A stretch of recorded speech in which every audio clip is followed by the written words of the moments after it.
اللہ رب العزت نے قرآن مجید میں سورۃ الروم کے اندر یہ حقیقت بیان فرمائی ہے، یعلمون ظاہرا من الحیات الدنیا، کہ لوگوں کی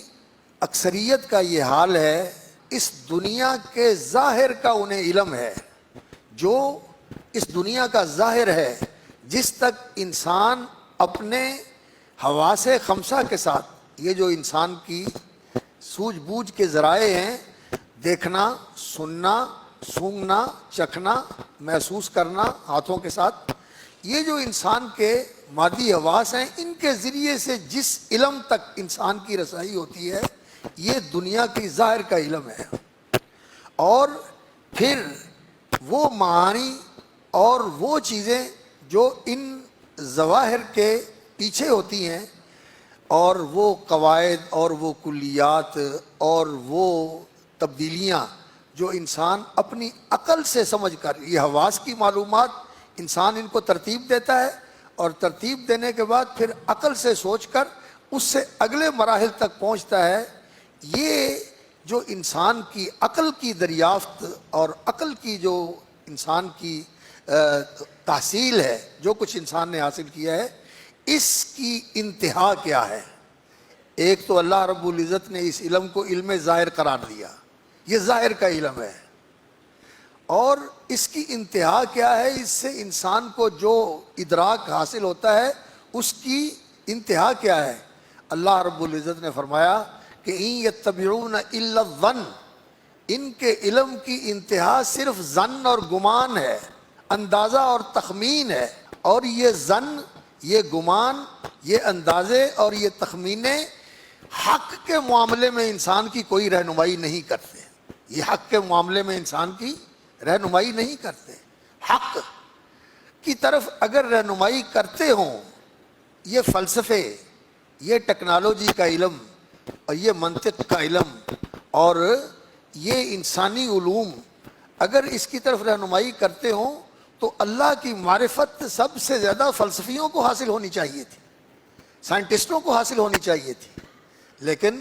اس کائنات کا جو سب سے بڑا حق ہے، ذالک بان اللہ هو الحق وانما يدعون من دونه الباطل، جب کسی انسان کی اس تک رسائی نہیں ہوتی، وہ اس کو نہیں پہچانتا اور اس تک نہیں پہنچ پاتا، تو اس نے علمی سفر کیا کیا؟ وہ تو پرلے درجے کی جہالت کے اندر مبتلا ہے، وہ تو ایسی جہالت کے اندر ہے جس نے اپنے مالک کو نہیں پہچانا، جس نے اپنے خالق کو نہیں پہچانا۔ اور اگر ان علمی موشگافیوں کے ساتھ وہ ایسی باتیں کرتا ہے جس میں وہ اللہ رب العزت کے وجود پر اعتراض کرتا ہے، اللہ رب العزت کے افعال کے اوپر حرف گیری کرتا ہے اور اس پہ شکایتیں کرتا ہے، تو پھر تو اس کی جہالت کی کوئی انتہائی نہیں ہے۔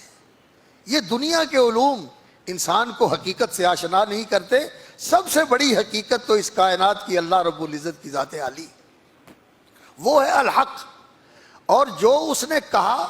جو اس نے بتایا اور جو اس نے انسان کو سکھایا کہ یہ انسان کے لیے جاننا ضروری ہے،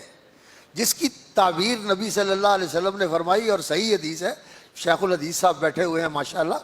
سنن ابن ماجہ میں، طلب العلم فریضۃ علی کل مسلم، علم حاصل کرنا ہر مسلمان کے لیے ضروری ہے۔ وہ کون سا علم ہے جو ہر مسلمان کے لیے حاصل کرنا ضروری ہے؟ یہ وہی علم ہے جو اللہ رب العزت نے وحی کے ذریعے اپنے پیغمبر سارے نبیوں پہ اتارا، اور کامل اور اکمل شکل میں اللہ رب العزت نے وہ علم محمد الرسول اللہ صلی اللہ علیہ وسلم پر اتارا۔ وَأَنزَلَ اللَّهُ عَلَيْكَ الْكِتَابَ وَالْحِكْمَةَ وَعَلَّمَكَ مَا لَمْ تَكُنْ تَعْلَمُ، آپ پر کتاب و حکمت نازل فرمائی اور آپ کو وہ علم سکھایا جو آپ نہیں جانتے تھے۔ وَعَلَّمَكَ مَا لَمْ تَكُنْ تَعْلَمُ، اور دنیا کے اندر بسنے والے جتنے انسان ہیں، وہ کسی یونیورسٹی سے پڑھے ہوئے ہوں، وہ کتنی ہی علمی فتوحات اور علمی ڈگریاں رکھنے والے ہوں، وہ جو علم رسول اکرم صلی اللہ علیہ وسلم کو سکھایا گیا ہے، اگر نبی صلی اللہ علیہ وسلم کے ذریعے سے اور آپ نے جن کو سکھایا ان کے ذریعے سے وہ علم نہ سیکھا جائے، تو وہ بے علم ہیں،